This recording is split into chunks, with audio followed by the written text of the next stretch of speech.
আমার দুটা বক্তব্য হয়ে গেছে, উত্তর গেটে আবার এখানে আরেকটা বক্তব্য দিয়ে আমি মুনাজাত করে দিচ্ছি। আপনারা জানেন যে বাবর সাহেব মুক্তি পেয়েছে, পায় নাই? আমরা সরকারকে সাধুবাদ জানাই, কিন্তু আওয়ামী লীগ তাদের 15 বছরে ব্লগারদের হত্যার দায় দিয়ে নিরীহ আমাদের ছাত্র ভাই আলেমদেরকে যে মিথ্যা মামলা দিয়ে কারাগারে রাখছে, তারা আইন উপদেষ্টা আসিফ নজরুল আপনাকে বলতে হবে, ফারাবী সহ যারা কারাগারে আছে তাদের মুক্তি চায়, নির্বাচন হতে দেওয়া হবে না। আমার ভাইরা,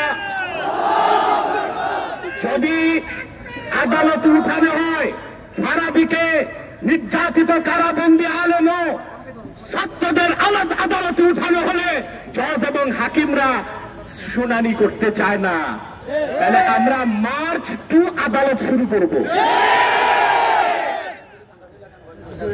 আরেকটা কথা বলবো, 15 বছর যারা চুরি করছে তারা কেউ আছে জেলে, কেউ আছে আসামার ত্রিপুরার জঙ্গলে। তাদেরকে যখন জেলখানা থেকে আদালতে নেওয়া হয়, 2 হাতে পুলিশরা ধরে দুলাবাইয়ের মতো নিয়ে যায়। আর আমার দেশের বাংলার আকাশের নিচে শ্রেষ্ঠ সন্তান ওলামায়ে কেরামের হাতে পেয়ে দেরি কেন দেওয়া হয়? 13 দফা দাবি মেনে নিতে হবে, 13 দফা দাবি মেনে নিতে হবে, নতুবা আরেকটা বিপ্লব হবে এবং সেটা সশস্ত্র বিপ্লব হবে। এবার একটা কথা বলবো, যারা ইসলামী রাজনীতির ব্যানারে আন্দোলন করেন, আপনাদেরকে বাংলাদেশের মানুষ চিনছে শাপলা চত্বর থেকে।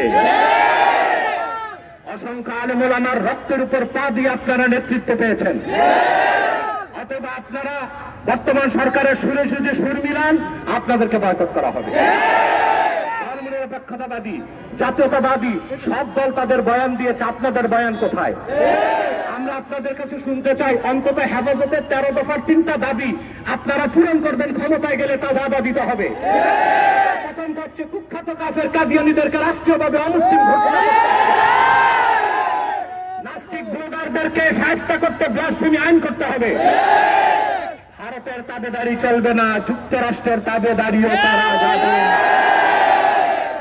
আরেকটা দুঃসংবাদ দিচ্ছি, বাংলাদেশ বর্তমান সরকার আবার ট্রান্সজেন্ডারকে সামনে আনতেছে। আপনারা জানেন জর্জ সরস বাংলাদেশে এখন $1 বিলিয়ন ফান্ডিং করছে বর্তমান সরকারের পিছনে, এবং তার ছেলেও আসছিল। গোপন চুক্তি কি কি হয়েছে আমি জানি, সময় মতো ফাঁস করব। তার একটা হচ্ছে ট্রান্সজেন্ডার। যদি ট্রান্সজেন্ডারের পক্ষে বর্তমান সরকার কাজ করে তো তাদের প্রত্যেককে আমরা দ্বিতীয়বার খতনা করাই দিব। আল্লাহ তাদের তওবার সুযোগ দান করুন। আমাকে বাংলাদেশের মানুষ জানে আমি মৌলবাদী, আসলে আমি মৌলবাদী এবং চরমপন্থী। যদি রাখাল রাহা আর কুখ্যাত গালেবকে সরকার গ্রেফতার করে শাস্তির আওতায় না আনে, তাহলে আমরা কিন্তু শরীয়তের দৃষ্টিকোণ থেকে যা করার তা করে ফেলব।